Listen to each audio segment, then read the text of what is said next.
मित्रों नमस्कार। मैं राज ज्योतिष गुरु फिर से हाजिर हूँ आप लोगों की सेवा में। और हर बार की तरह इस बार भी मैं एक नई जानकारी लेकर आप लोगों के समक्ष प्रस्तुत हूँ। मित्रों, लास्ट वीडियो हमने मैरिज पर बनाया था, जिसमें हम 7वें भाव में देखकर पता लगा रहे थे कि आपके जो फ्यूचर में भविष्य में होने वाले जो पति और पत्नी है उनकी हाइट कितनी रहेगी, छोटी कद की रहेगी, मध्यम कद की रहेगी, या फिर वो उनकी लंबाई औसत से अधिक होगी, उनकी लंबाई लंबी होगी, अधिक होगी। उसी सीरीज में ये हमारा नेक्स्ट वीडियो है। इसमें हम पता लगाएंगे कि कुंडली देखकर, 7वें भाव को देखकर, कि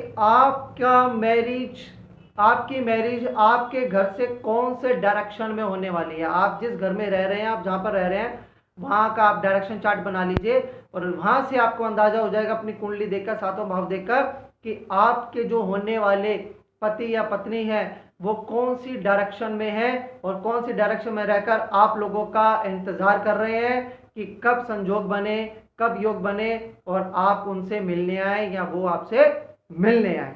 तो चलिए हम शुरू करते हैं। हम यहाँ पर पता लगाएंगे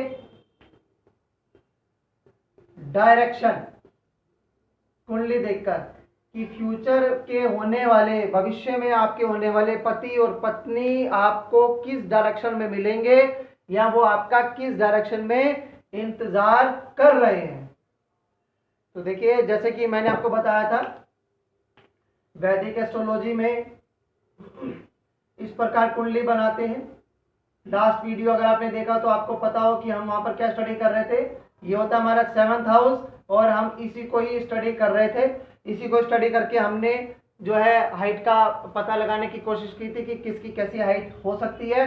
इसी चीज को अब हम आगे कंटिन्यू करेंगे। देखना हमें 7th हाउस ही है और 7th हाउस में हमें क्या देखना है। 7th हाउस में हमें देखना है कि यहाँ पर कौन सी राशि है या कौन सा ग्रह यहाँ पर बैठा है या फिर कौन से ग्रह की यहाँ पर दृष्टि जा रही है।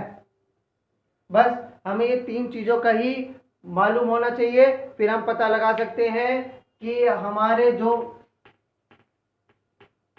भविष्य में होने वाले पति पत्नी है वो कौन सी दिशा में बैठकर आपका इंतजार कर रहे हैं कि आप कब आकर उनसे मिले और विवाह आपके साथ हो।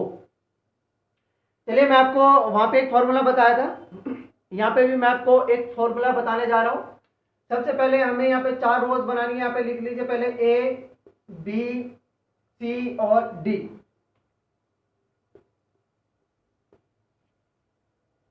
यहां पर सबसे पहले लिखना है 1, B को छोड़ दे 2,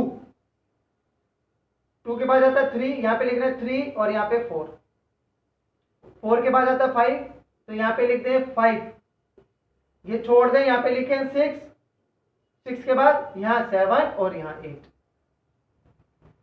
8 के बाद आता है 9, ये छोड़ दें, यहाँ लिखे 10, फिर यहाँ 11 और यहाँ 12। इस तरह से ये 4 रोज हमारे सामने उपस्थित होंगी।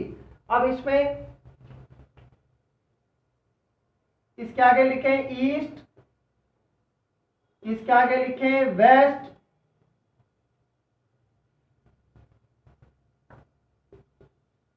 यहां पर साउथ और यहां पर नॉर्थ। और ये नंबर्स क्या है मित्रों, मैंने आपको पहले भी बताया हुआ है, ये नंबर्स हैं जोडेक साइंस।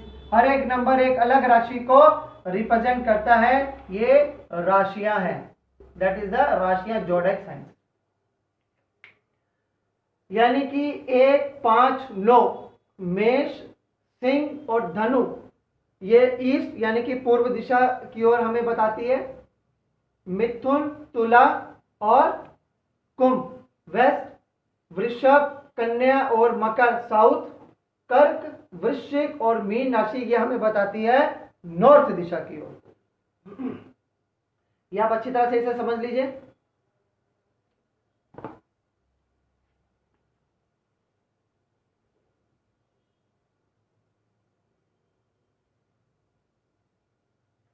अब इसके साथ आपको पता हो, स्कूल में पढ़ा हो, बुक्स में अक्सर हमें जो है डायरेक्शन बनाना बताया जाता है।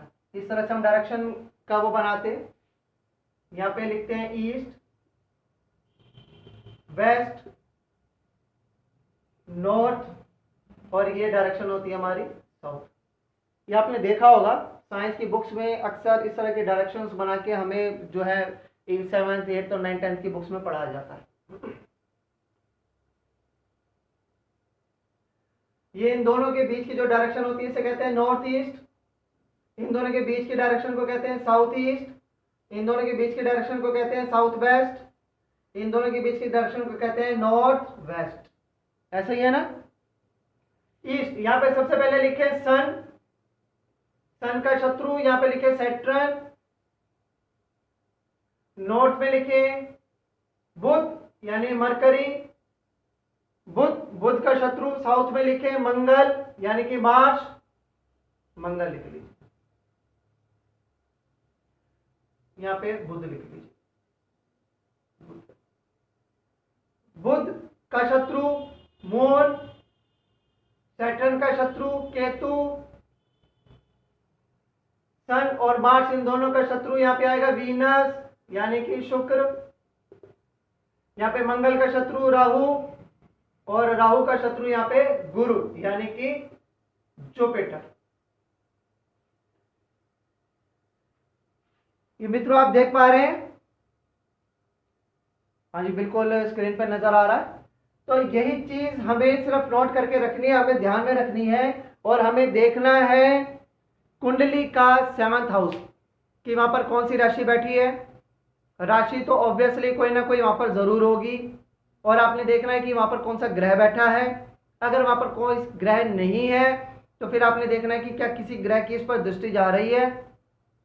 और मान लीजिए कि किसी ग्रह की दृष्टि नहीं है और कोई ग्रह भी नहीं है, तब हम जो है स्ट्रेट फॉरवर्ड हम इस राशियों को ले लेंगे, इससे अकॉर्डिंग हम उनकी डायरेक्शंस को ले लेंगे।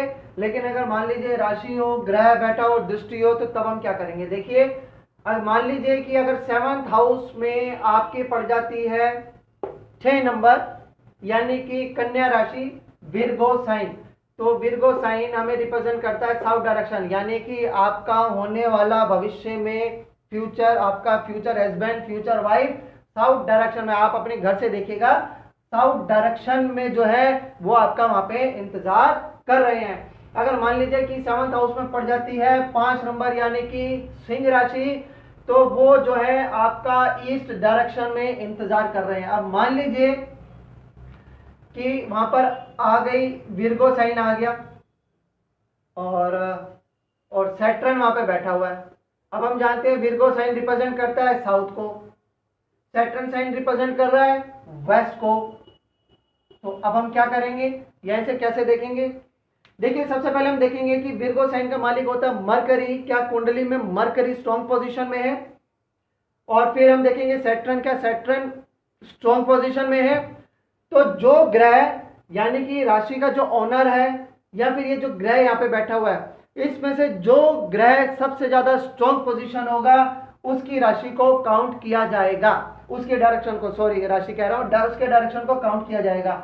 मान लीजिए कि दोनों ग्रह स्ट्रॉन्ग हो जाते हैं, दोनों ग्रह बिल्कुल सामान्य है, कोई ना ज्यादा बलवान है ना कोई ज्यादा बलहीन है, तब उस केस में आप मान लीजिए कि जब आपका विवाह होगा तब ससुराल आपका साउथ डायरेक्शन में हो सकता है, लेकिन कुछ समय बाद आपके ससुराल वाले हो सकता है कि साउथ डायरेक्शन से जहाँ पे वो रह रहे हैं वहां पे अपना मकान बेच दें और फिर कहीं और ले ले, और जहाँ पे ले वो वेस्ट डायरेक्शन हो। ऐसा भी हो सकता है कि जब आप मैरिज करने जाएं तब वो वेस्ट डायरेक्शन में रह रहे हो, कुछ समय बाद वहां से मकान बेच दे और फिर वेस्ट से साउथ डायरेक्शन में आ जाए। इसी तरह से मान लीजिए राशि भी है, ग्रह भी है, और किसी एक ग्रह की दृष्टि भी है। अब मान लीजिए कि यहाँ पर मान लीजिए यहाँ पर मून की दृष्टि है, या मान लीजिए सन की दृष्टि है, मान लीजिए यहाँ पे सन की भी दृष्टि है, तो सन रिप्रेजेंट करता है ईस्ट। तो फिर से वही फॉर्मूला लगाएंगे, देखेंगे तीनों में से कौन ज्यादा बलवान है, जो ज्यादा बलवान है उसकी डायरेक्शन को काउंट किया जाएगा। लेकिन अगर हम इस चीज को नहीं समझते तो आप ये समझिएगा कि साउथ वेस्ट ईस्ट दोनों तीनों तरफ से जो है आपका ससुराल हो सकता है, यानी कि वो एक जगह से दूसरी जगह, दूसरी जगह से तीसरी जगह मूव कर सकते हैं। हो सकता है कि आपका जो ससुराल है वो किराए के मकान पे रहता हो, या हो सकता है कि आपके ससुराल में जो एक मकान बेचकर दूसरा मकान बेचकर तीसरा मकान, या फिर एक फ्लैट से बड़े फ्लैट में आए, बड़े फ्लैट से बड़े बंगले में आए, अपनी जमीन में आए, अपने मकान में आए। इस तरह से आप इन डायरेक्शंस को काउंट कर सकते हैं कि कौन से ग्रह की दृष्टि है और कौन सा ग्रह बैठा है या कौन सी राशि है। तो ये था पता लगाने का कि आपका जो फ्यूचर में भविष्य में होने वाला आपका जो पति है, फ्यूचर में भविष्य में होने वाली आपकी जो पत्नी है, वो कौन सी डायरेक्शन में बैठकर आपका इंतजार कर रही है।